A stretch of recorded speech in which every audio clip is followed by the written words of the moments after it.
강처럼 넘쳐나시기를 주님의 이름으로 축복합니다. 옆에 있는 분들과 인사하겠습니다. 해피 이스터.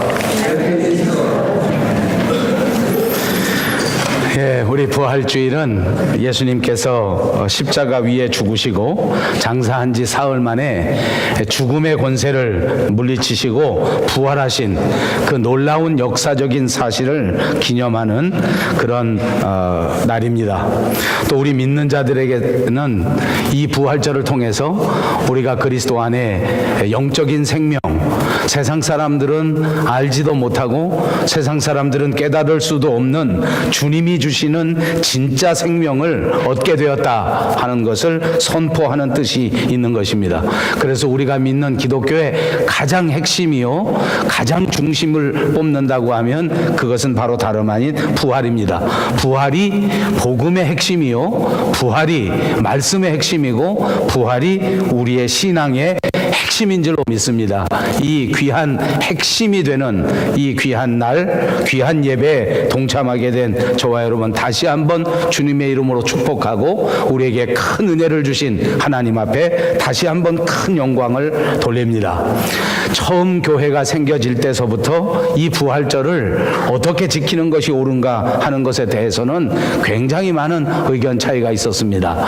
동방교회 그리고 서방교회로 나뉘어지는 예루살렘을 중심으로 해서 이 교회들이 서로 이 절기에 대하여 어떤 날을 지키는 것이 맞다라고 하는 학설을 내놓았기 때문에 이것 때문에 오래도록 이것을 어떻게 하는가 하는 것에 대하여 학자들 간에 또 목회자들 간에 많은 의견이 있었던 것이 사실입니다. 드디어 예수님이 돌아가신 다음 300년쯤 뒤에 열린 325년 니케아 종교회의에서 이 부활절을 이날에 지키자 하고 정한 법칙이 있었는데 그 법칙이 춘분 다음에 첫 만월이 되고 난 다음 오는 첫 번째 주일을 지킨다. 이것이 부활절입니다.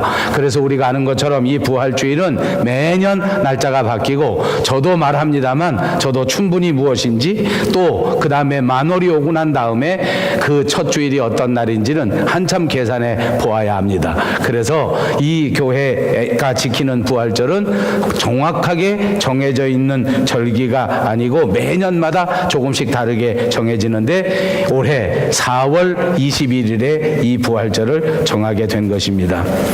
미국에서는 또 캐나다에서는 이 부활절을 상징하는 것 가운데 대표적인 것을 백합꽃이라고 할 수 있습니다. 그래서 우리 교회도 보니까 이 백합꽃을 가지고 이렇게 아름답게 부활절에 장식을 해놓은 것을 볼 수가 있습니다. 백합이라고 하는 것은 여러분이 보시는 것처럼 그 모양 자체가 가장 아름다운 꽃 가운데 하나입니다. 형태가 아주 부드럽고 아주 아름다운 그리고 흰색이 우리에게 주는 그 의미 청순한 이것 자체의 꽃이라고 할 수 있습니다. 백합은 그 어떤 꽃보다 우아한 꽃이라고 볼 수 있습니다. 그래서 이 백합꽃이 우리 부활을 상징하고 이 부활에 가장 나타내기 쉬운 상징적인 의미가 있다 해서 미국이나 캐나다의 교회들은 백합을 사용해서 부활절을 기념하고 백합을 통해서 이것을 상징하는 그런 것을 오래도록 해왔습니다.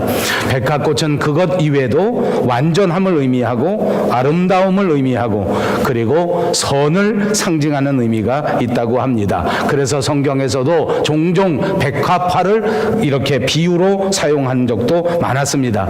초대교회에는 이 부활절에 침례를 행하고 세례를 행하는 일이 많았습니다. 이때에도 주로 흰 옷을 입고 세례 예식을 거행하고 흰 옷을 입고 침례 예식을 받았는데 이 흰 옷 자체가 이렇게 백합처럼 거룩함을 상징하고 이 흰색 자체가 순결함을 상징하는 의미가 있었기 때문에 이것을 흰색이 또한 부활의 상징이 된 적이 있습니다.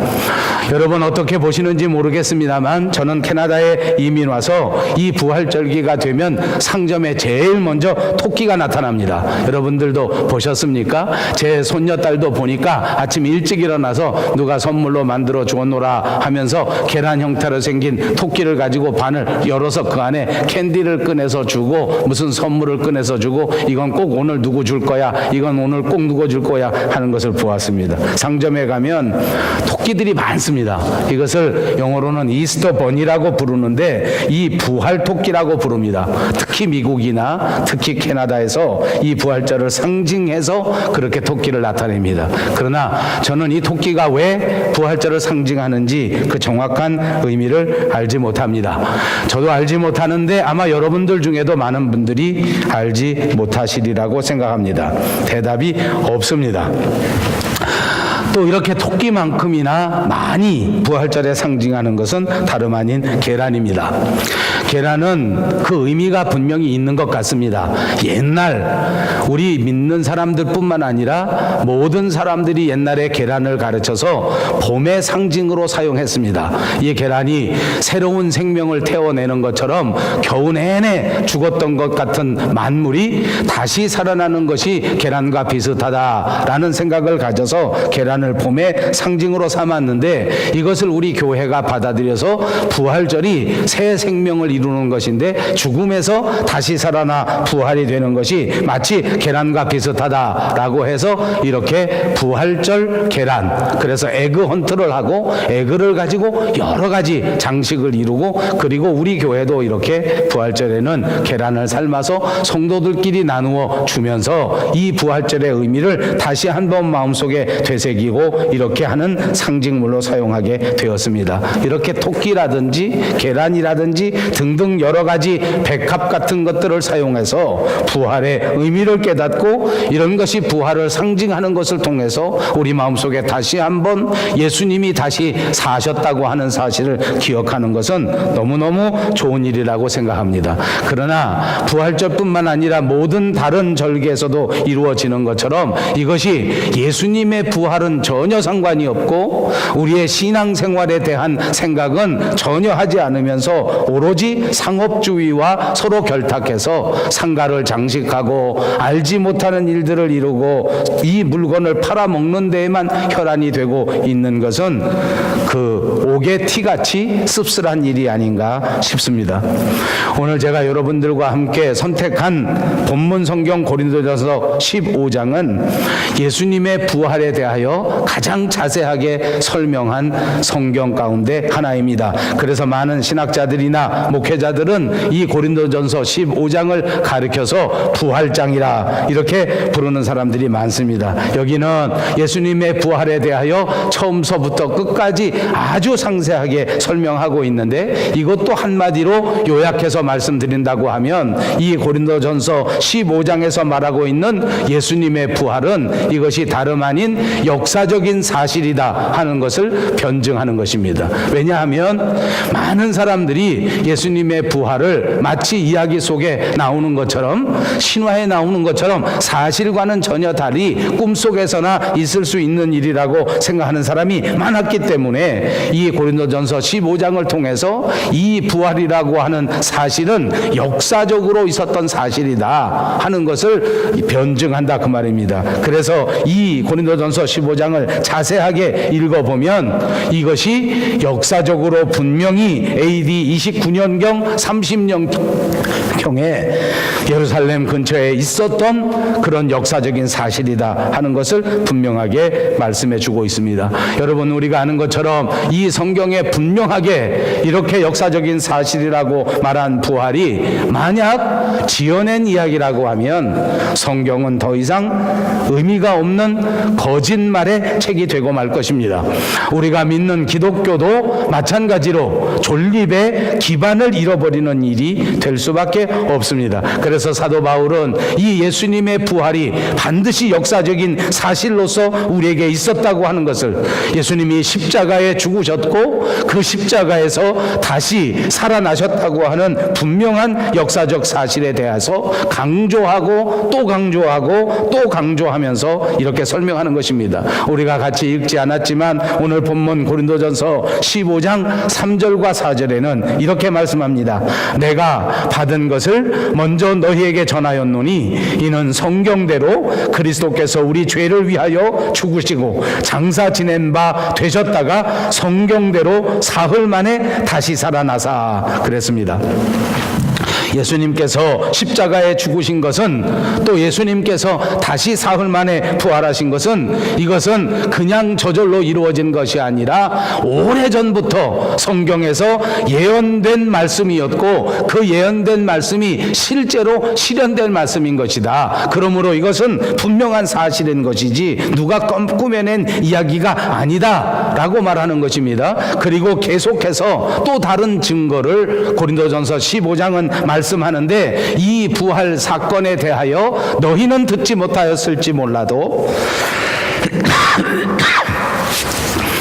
너희는 보지 못했을지 몰라도 이 부활 사실에 대하여 분명히 본 사람들이 있는데 그 사람들의 이름을 낱낱이 기록하고 있습니다. 그것이 15장 6절과 8절에 있는 말씀인데 그 후에 500여 형제에게 일시에 보이셨나니 그 중에 지금까지 대다수는 살아있고 어떤 사람은 잠들었으며 그 후에 야고보에게 보이셨으며 그 후에 모든 사도에게와 맨 나중에 만삭되지 못하여 난 자 같은 나에게도 보이셨다. 이렇게 예수님의 부활을 실제로 육안에 본 목격자들이 이렇게 많이 있다. 그리고 그 중에 많이 죽기도 했지만 많은 사람들이 지금 여러분들과 함께 살고 있으니 정 궁금하면 그 사람들에게 찾아가서 한번 물어보라 라고 증거하고 있는 것입니다. 그리고 이제 결정적으로 또 다른 증거를 대는데 이렇게 증거를 하는 것입니다. 이렇게 많은 사람이 예수님의 부활을 목격했고 500사람이 다 같이 다시 사신 주님을 만났는데 이 예수님을 만난 수없이 많은 사람들의 삶을 추적해 보라. 그 많은 사람들이 모두가 다 가서 예수 부활을 증거하다가 사람들에게 순교를 당하고 사람들에게 핍박을 당하고 사람들에게 매를 맞고 돌 던짐을 당하여 다 순교했는데 매맞아 죽으면서까지 핍박당하여 목숨을 잃어버리면서까지 그 사람들이 목숨을 내놓고 예수님의 부활을 증거했다. 이것이 가장 중요한 증거다라고 오늘 고린도 전서에서 말씀하고 있는 것입니다. 여러분 역사를 통해서 보니까 정말로 예수님의 부활을 가지고 순교한 사람들이 얼마나 많은지 모릅니다. 그 이후에 이 믿음을 가지고 나와서 순교한 사람들을 어느 신학자가 통계를 냈는데 무려 6,600만 명이 순교자가 있다고 하는 것입니다. 지금 우리나라 대한민국 전체 남북한을 합한 인구만큼 된 사람들이 역사상 예수 복음을 증거하다가 목숨을 내놓고 순교했다는 것입니다. 만약 예수님의 부활이 사실이 아니라면 이렇도록 많은 사람들이 이토록 긴 세월 동안 정말 목숨을 내놓고 이런 복음을 증거하고 목숨을 내놓고 순교했겠느냐 그 말입니다. 그것뿐인 줄 아십니까? 정말 놀라운 사실은 저와 여러분이 살아가는 오늘날 이 시대에도 이 지구상에서 매년 10만 명이나 되는 사람들이 예수 증거하다가 순교당하고 있다고 하는 것이 우리의 사실이라는 것입니다. 지금도 10만 명이나 되는 사람들이 복음을 들고 나가 예수를 알지 못하는 사람들에게 복음을 증거하고 그들이 정하는 핍박 때문에 목숨을 잃어버릴지언정 예수님의 부활을 증거하고 있다는 것입니다. 이 부활이 사실이 아니고서야 이런 일은 절대로 벌어질 수 없는 일이다 그 말입니다. 여러분 믿어지십니까?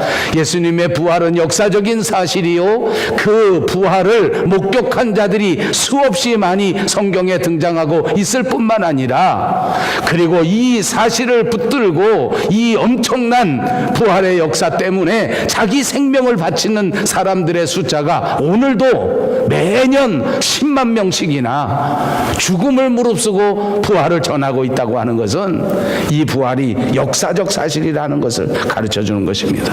이렇게 확실한 예수님의 부활을 가리켜서 오늘 우리가 같이 봉독한 20절에서 사도 바울은 이렇게 말합니다. 그러나 이제 그리스도께서 죽은 자 가운데서 다시 살아나사 잠자는 자들의 첫 열매가 되셨도다. 여기 잠자는 자들이라고 하는 것은 죽은 사람들을 상징하는 말입니다. 그러니까 사도 바울은 부활한다고 하는 사실을 마치 잠을 자다가 일어나는 것으로 묘사한 것입니다. 잠자다 깬 것입니다. 이것이 부활한 것과 똑같다. 그리고 예수님께서 이렇게 잠을 자다가 일어나신 것 같이 부활하셨는데 그 예수님의 부활이 첫 열매다. 그것은 잠자는 자들 중에서 제일 먼저 부활하신 분이 예수님이시다. 다시 말하면 죽은 자 가운데서 가장 먼저 부활하신 분이 예수님이다 하는 것을 우리에게 가르쳐 주는 것입니다. 여러분, 첫 열매가 되셨다 하는 것도 의미가 있는 말씀입니다. 옛날 구약시대 때 이스라엘 사람들은 농사를 짓게 되면 하나님 앞에 추수하자마자 예배를 드립니다. 여러분 잘 아시는 것처럼 추수할 때에 첫 열매를 정성스럽게 하나님 앞에 예배를 드립니다. 출애굽기 23장 19절에 보니까 내 토지에서 처음 거둔 열매에 가장 좋은 것을 가져다가 너희 하나님 여호와 전에 드릴지니라. 이것은 이스라엘 사람들이 첫 열매 가장 좋은 것을 하나님 앞에 드린다는 것은 이 첫 열매도 하나님의 것이요 이제부터 우리가 수확하는 모든 열매들이 다 하나님의 것이기에 가장 좋은 첫 번째 열매를 하나님 앞에 드립니다 라는 의미가 있는 것입니다.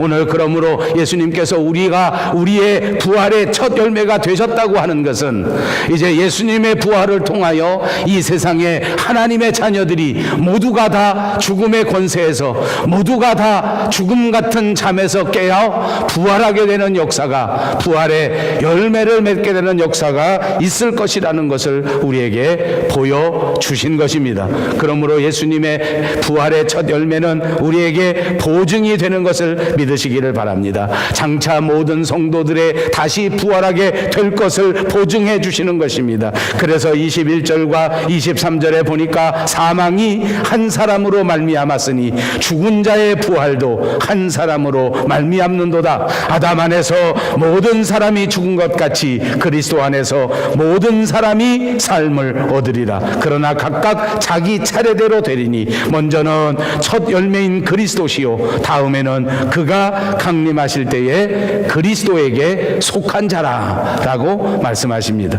아담 때문에 우리 모든 사람들이 태어나면서부터 죄인이 되어 죽을 수밖에 없는 존재였는데 반대로 예수님께서 십자가 위에 대속의 죽음을 죽어주셨기에 예수님의 피를 의지하는 자마다, 예수님을 믿는 자마다 구원받고 영생을 얻게 된 것입니다. 그리고 장차 이렇게 구원받은 자들이 모두가 다 잠자는 자들 가운데 예수님을 따라 부활하게 된다고 하는 사실을 믿으시기를 바랍니다. 이것을 학문적으로는 대표의 원리라고 하고 이것을 신학적으로는 연합의 원리다라고 부르기도 합니다. 아담이 모든 인류의 대표가 된 것처럼 예수 그리스도는 모든 믿는 사람들의 대표가 되시는 줄로 믿습니다. 그러므로 저와 여러분의 모든 삶의 대표가 예수 그리스도시요 그 대표의 자격으로 첫 열매로 잠자는 자들 가운데 일어나 부활의 열매를 맺으셨으니 이제 저와 여러분들도 반드시 하나님과 연합되기만 하면, 예수님과 연합되기만 하면 우리도 모두가 다 예수님과 더불어 부활하게 된다고 하는 사실을 믿으시기를 바랍니다. 이것이 보증입니다.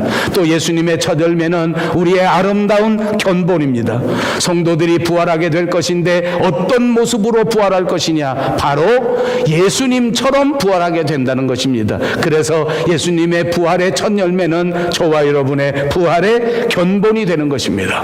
빌립보서 3장 21절에는 그는 우리의 낮은 몸을 자기 영광의 몸의 형체와 같이 변하게 하시리라 하고 약속해 주신 말씀이 있습니다. 장차 우리 성도들이 부활하게 될 때 그 모습은 다름 아닌 예수님의 모습처럼 부활하게 된다. 그러니까 예수님의 부활체는 바로 우리들의 부활체의 견본이 되는 것입니다. 그래서 이 첫 열매는 세 번째 의미가 소망의 의미를 가지고 있는 것입니다. 예수 그리스도의 부활은 우리에게 항상 소망이 되는 줄로 믿습니다. 비록 우리는 이 세상에 살면서 불완전한 육체를 가지고 있고, 비록 우리는 이 세상에 살면서 나이가 들고 몸이 늙고 때로는 병들기도 하고 때로는 우리의 목숨을 다하는 죽음이 온다고 할지라도 우리의 영혼은 예수님이 약속하신 그대로 천국에 들어간다는 사실을 믿으시기를 바랍니다. 때로는 우리의 육체가 상해지고 때로는 우리의 육체가 무너지는 한이 있다고 할지라도 결코 낙심하지 마시기 바랍니다. 왜냐하면 우리 주님의 약속하신 그대로 주님이 예비하신 그곳에 우리가 분명히 들어갈 수 있게 될 줄로 믿습니다. 어제 저는 아주 재미있는 글을 하나 읽었습니다. 우리나라의 유명한 인문학자 가운데 문화학자 가운데 한 분이신 이어령 님이 계십니다. 이제 아마 암 투병을 하면서 얼마 되지 않으면 이 세상에서는 하직하게 되실 그런 유명한 분입니다. 그분이 쓰는 글, 그분이 하시는 말씀이 얼마나 개인적으로 저는 은혜가 되는지 모릅니다. 그래서 자주 찾아 읽습니다. 어제 제가 글을 보니까 그분이 아주 재미있는 글 하나를 또 쓰셨습니다. 뭔고 하니까 세상 사람들은 어린아이가 태어날 때 모두 축하해주고 박수를 친다. 애들이 탄생하면 박수를 칩니다. 저도 페이스북을 보니까 제일 많이 등장하는 모든 사람을 기쁘게 하는 소식은 새 생명이 탄생하는 일입니다. 여긴 젊은이들이 얼마나 많은지 페이스북에 보니까 병원에서 아기가 나오면 사진이 금방금방 올라옵니다. 옆에 엄마 아빠들이 서서 사진을 찍고 또 신방하신 목사님들과 함께 사진을 찍고 누구든지 새 생명에는 댓글을 달면서 축하한다, 꼭 닮았다, 예쁘다, 하나도 예쁘지 않은데 모두가 다 예쁘다고 씁니다. 저도 그런 경험이 많습니다. 혹시 여러분의 자녀에 대하여 제가 예쁘다고 글을 썼으면 전혀 영혼이 없는 소리입니다. 이어령 님이 쓰신 글을 보니까 정작 옆에 있는 사람은 다 웃으며 박수 치는데 아이는 울면서 태어납니다. 아이는 훨씬 더 성령 충만한 것입니다. 이 고난과 고뇌를 바라보면서 이제 살아가야 할 나의 인생을 생각하면서 여지없이 모든 아이들은 울고 태어납니다. 정말 개념이 없고 생각이 없는 인생들은 그 어린아이에게 박수를 칩니다. 죽을 때는 모든 사람들이 눈물을 흘립니다. 왜요? 이 세상 하직하는 게 너무 안타까워서. 그러면 정작 죽는 사람은 어떻게 죽어야 할까 하는 것이 그 이어령님의 글의 핵심입니다. 답은 죽는 사람은 웃어야 한다. 옆에 있는 사람은 다 울어도 가는 사람은 웃어야 된다. 저만 은혜가 됩니까? 한번 입으로 해보십시다. 죽는 사람은 웃어야 된다. 우리 조장로님이 제일 은혜가 되시는 거예요. 조만간 가실 것 같아. 그렇게 너무 환히 웃지 마세요. 그러면 가신다니까. 아, 바지 농담입니다. 저는 마음에 큰 은혜가 되더라고. 요즘 세상이 믿음 세상이 다 거꾸로 돼서요. 하나님을 향해 가는 사람은 마지막 순간에 인생을 마치고 소망이 있는 사람은 죽는 순간에 웃을 수 있는 사람이어야 한다. 그래서 이어령님은 죽을 때 웃기 위해서 준비하고 있다고 글을 썼습니다. 저는 이 세상에 가장 위대한 목사님이 이어령님 같은 사람이라고 생각합니다.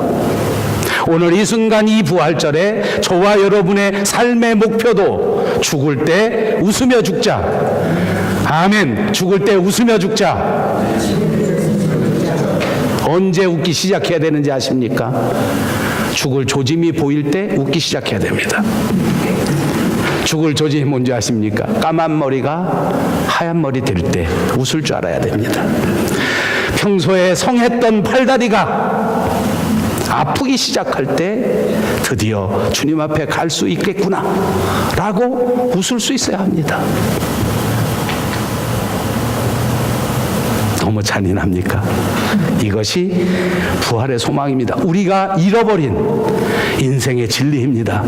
주님을 잃어버리고 살기 때문에 조금만 아프면 일어서지도 못하는 거예요. 조금만 괴로운 일이 있으면 인상을 쓰고 아무 일도 못하는 거예요. 소망이 없는 인생이니까 그런 거예요. 예수님이 정말 우리의 소망이라면, 부활이 우리의 소망이라면 오늘도 10만 명씩이나 그 소망을 가진 사람들이 죽음을 불사하고 복음을 전파하다가 웃으면서 주님 앞에 갔는데 우리도 그렇게 해야 되지 않겠습니까? 여러분, 여러분의 죽음을 생각하시고 활짝 웃어보시기 바랍니다. 아버지, 아무도 안 웃습니다. 그렇습니다. 소망이 있기 때문에 오늘의 고난을 당할지라도, 오늘의 아픔을 당할지라도 낙심하거나 절망할 필요가 없습니다. 소망이 있기 때문에 억울한 일 당했다고 할지라도 한숨 쉴 필요가 없습니다. 주님이 우리의 모든 억울함을 풀어주실 것이기 때문입니다. 주님을 만나기만 하면 더 이상 눈물이 없고 더 이상 아픔이 없는 주님이 예비하신 그곳으로 갈 수 있다고 하는 사실을 믿으시기 바랍니다. 너무나 확실한 저와 여러분의 내일입니다. 너무나 분명한 우리의 앞날입니다. 이 미래를 붙드시고 오늘 최선을 다하여 주님께 충성할 수 있는 저와 여러분이 되시기를 바랍니다. 어떤 환난이 있다고 할지라도, 어떤 괴로운 일이 있다고 할지라도 낙심할 일이 아닙니다. 힘들고 괴로워도 주님 만나기만 하면 되는 것입니다. 예수님이 우리를 기다려 주시기만 하면 영원한 나라로 갈 수 있다는 사실을 잊지 마시기 바랍니다. 그러므로 이 소망이 너무너무 중요합니다. 이 부활의 소망이 있다고 하면 우리는 세상에 두려워할 것이 없기 때문입니다. 이 소망이 넘쳐날 때 우리는 죽음마저도 두려워하지 않습니다. 이 소망이 넘쳐날 때 질병도 가난도 모든 역경도 다 이겨낼 수 있는 담대함이 우리에게 있게 될 줄로 믿습니다. 하늘나라는 저와 여러분의 상급입니다. 하늘나라는 저와 여러분이 맞이하게 될 가장 아름다운 영광입니다. 주님의 부활하심은 오늘 우리 영성밴드가 찬양한 것처럼 우리가 받을 수 있는 가장 중요한 영광입니다. 오늘 우리가 잃어버린 영광을 다시 우리 마음의 중심에 회복하는 부활절이 꼭 되시기를 바랍니다. 주님을 향한 소망을 다시 한번 붙잡으십시다. 그분이 부활의 첫 열매였기 때문에, 그분이 부활의 첫 열매이기에 우리는 그리스도인으로서, 우리는 하나님의 자녀로서 그 부활에 동참하게 된다는 사실을 잊지 마시고 꼭 확신하시기를 바랍니다. 그 소망을 붙들고 험한 세상 살아간다고 할지라도 우리에게 주어진 이 불확실한 세상 속에서도 결단코 담대한 믿음을 잃어버리지 마시고 승리하시는 저와 여러분, 그리고 우리 교회가 꼭 되시기를 주님의 이름으로 축복합니다. 기도하겠습니다. 자비하신 우리 하나님, 참 감사합니다. 이 부활주일에 첫 열매가 되신 우리 예수님을 다시 한번 생각합니다. 주여, 우리 마음속에 첫 열매 되신 그리스도, 부활하신 예수님을 마음의 중심에 다시 한번 모셔 드리기로 결단합니다. 우리 마음속에 좌정하셔서 우리를 다스려 주시옵소서. 예수님의 이름으로 간절히 기도하옵나이다. 아멘. 찬송 161장입니다.